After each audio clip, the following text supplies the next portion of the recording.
Lectura del libro de Baruch. Confesemos que el Señor nuestro Dios es justo. Nosotros, en cambio, sentimos en este día la vergüenza de la culpa. Nosotros, hombres de Judá, vecinos de Jerusalén, nuestros reyes y gobernantes, nuestros sacerdotes y profetas, lo mismo que nuestros antepasados, hemos pecado contra el Señor, desoyendo sus palabras. Hemos desobedecido al Señor nuestro Dios, pues no cumplimos los mandatos que Él nos había propuesto.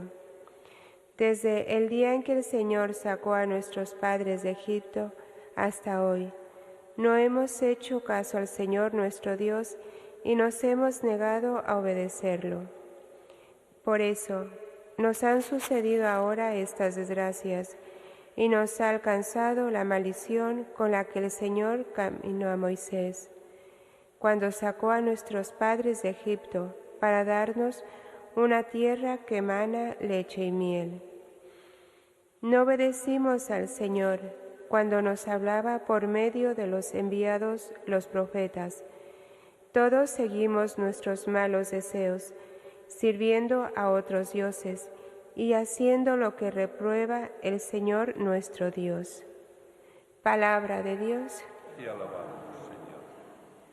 Por el honor de tu nombre, Señor, líbranos. Por el honor de tu nombre, Señor, líbranos.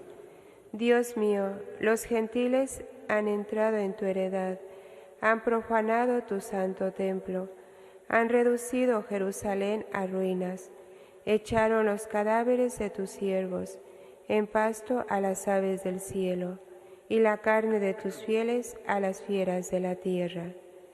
Por el honor de tu nombre, Señor, líbranos. Derramaron su sangre como agua en torno a Jerusalén, y nadie la enterraba. Fuimos el escarnio de nuestros vecinos, la irrisión y la burla de los que nos rodean. ¿Hasta cuándo, Señor?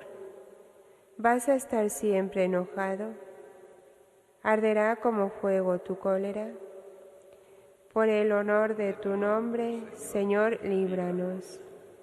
No recuerdes contra nosotros tus culpas de nuestros padres, que tu compasión nos alcance pronto, pues estamos agotados. Por el honor de tu nombre, Señor, líbranos. Socórrenos, Dios Salvador nuestro, por el honor de tu nombre, líbranos y perdona nuestros pecados a causa de tu nombre. Por el honor de tu nombre, Señor, líbranos. Aleluya, aleluya, aleluya. No endurezcáis hoy vuestro corazón, escuchad la voz del Señor. Aleluya, aleluya, aleluya.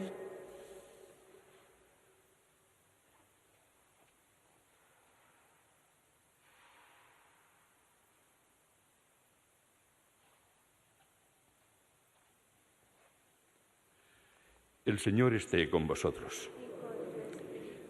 Lectura del Santo Evangelio según San Lucas.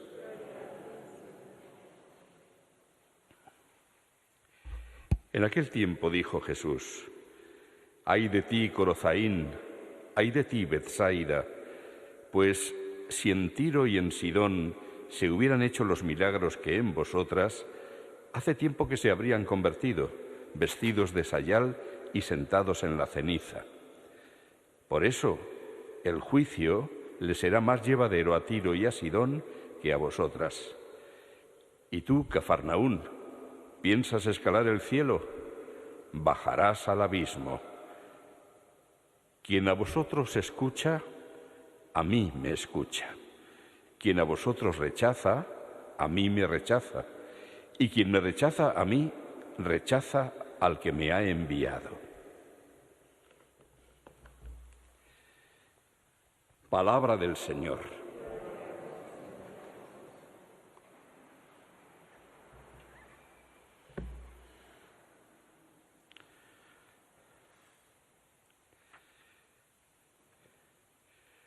El profeta Baruch tiene que desempeñar su misión durante un momento de los más difíciles de la historia del pueblo de Israel, el destierro en Babilonia. Allí tiene ocasión de meditar acerca de todo lo que había ocurrido y descubre dónde está el problema. El problema está en que se habían confiado en los tiempos de la monarquía de David, se habían confiado en que las cosas les iban bien y se habían olvidado de Dios. Y por esa razón todo empezó a estropearse, hasta el punto de que terminaron en el destierro. Y entonces cae en la cuenta que es el momento de reconocer la propia culpa, las culpas del pueblo de Israel.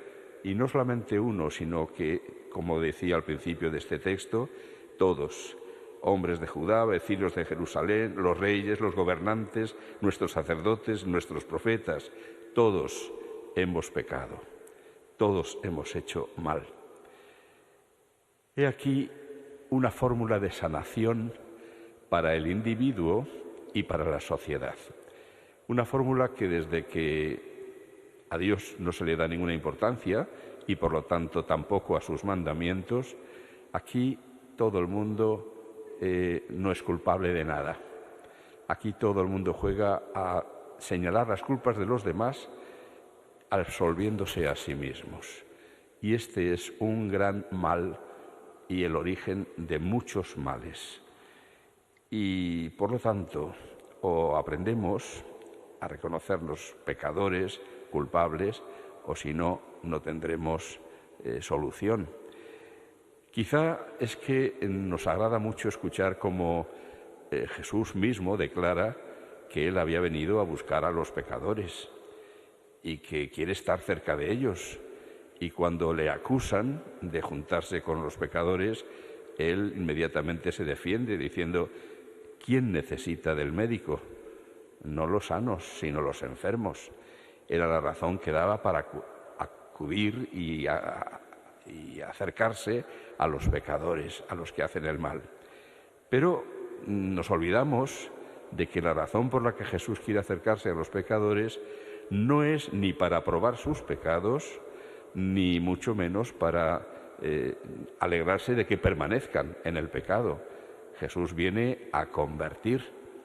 Sus primeras palabras en el ministerio público fueron precisamente esas: convertíos y creed en el Evangelio.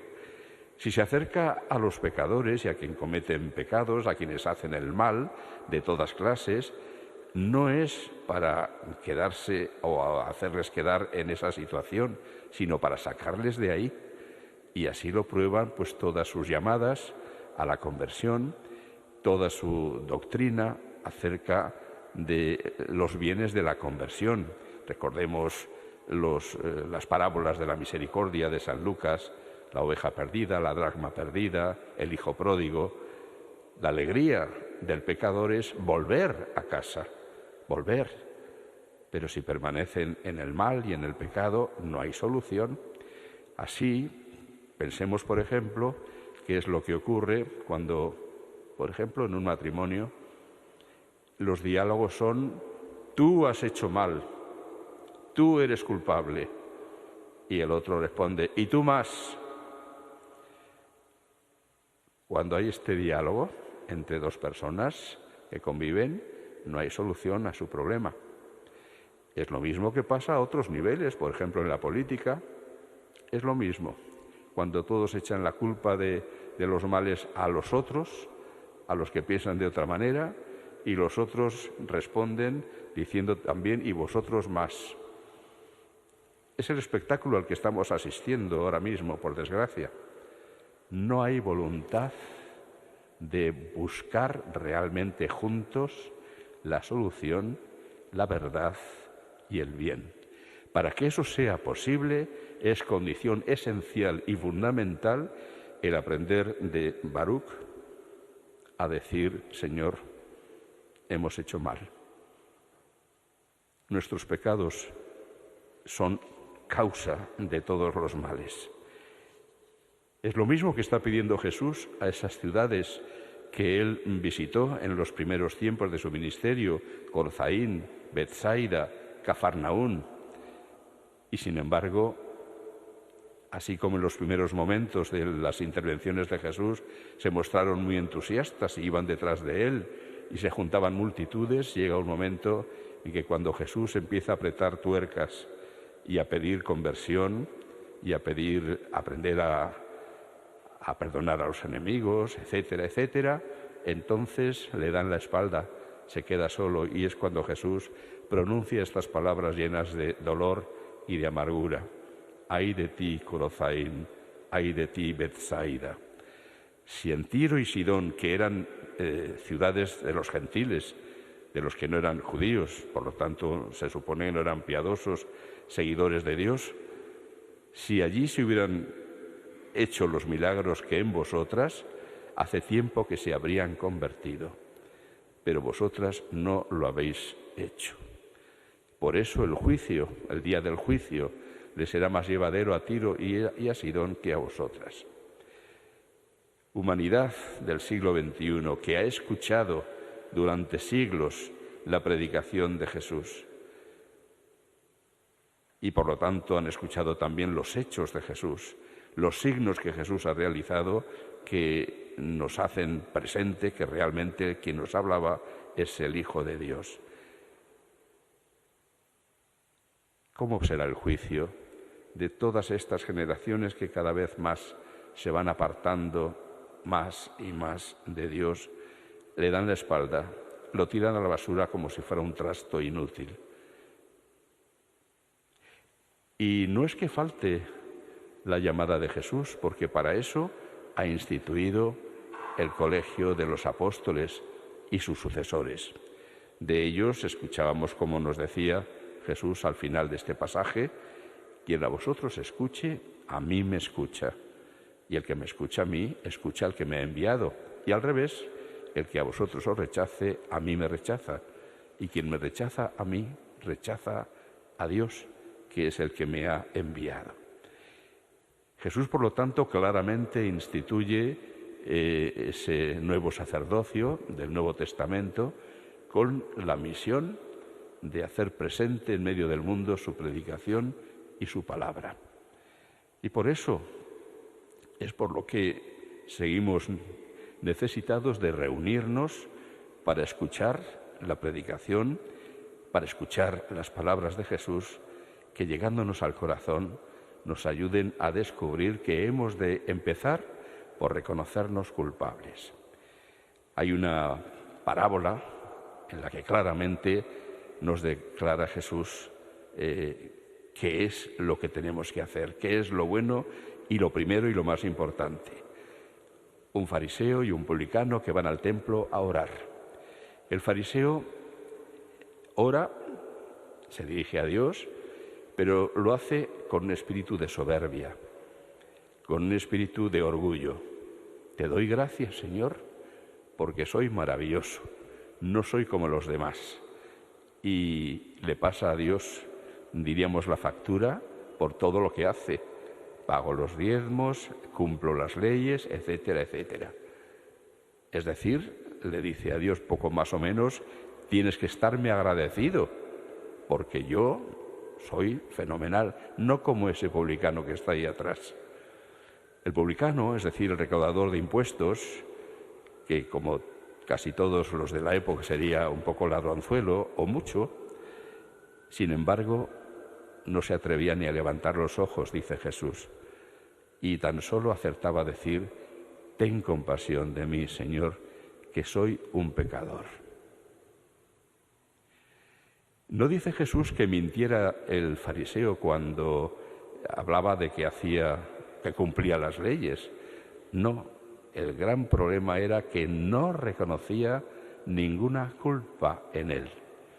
El problema es que se consideraba íntegro, perfecto, yo lo hago todo bien, cuando no es así, porque no hay nadie que no sea pecador. Aunque se cumplan unas leyes, hay otras que se olvidan. Y por eso es fundamental aprender a decir: lo siento.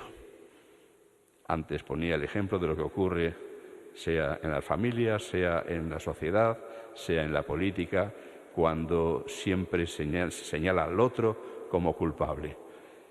Imaginemos lo que ocurriría si en lugar de eso, cada uno, por ejemplo, pensemos en un matrimonio, que cuando llega la noche y antes de irse a dormir, se instalan, por ejemplo, ante algún icono que tengan en casa y juntos hacen una oración. Y cada uno de ellos en ese momento aprovecha para hacer el examen de conciencia del día y se acuerda de que a lo mejor han tenido una discusión y en lugar de echar la culpa al otro, pues le pide al Señor, perdona porque no he tenido suficiente delicadeza para con mi mujer, para con mi esposo, y he dicho esto que seguramente le ha molestado, y en ese momento aprovecha para decir, perdóname mujer, perdóname marido, porque he dicho algo que no debería haber dicho. Cuánto lo siento, porque si hubiéramos actuado de otra manera, estaríamos más contentos. Pero este reconocimiento de la propia culpa hace que el amor se restaure, hace que no anide el rencor en el corazón, hace que las cosas cambien. Lo mismo ocurriría a nivel de la sociedad y a nivel de la política, si todos realmente buscaran juntos la solución, reconociendo las propias equivocaciones con normalidad y aceptando las ideas buenas de los otros. Que el Señor nos ayude para que demos estos pasos de conversión y hagamos mucho la súplica que hemos hecho con el Salmo 78 que hemos recitado después de la primera lectura. Por el honor de tu nombre, Señor, líbranos, acude en nuestra ayuda. Sin ti nada podemos hacer.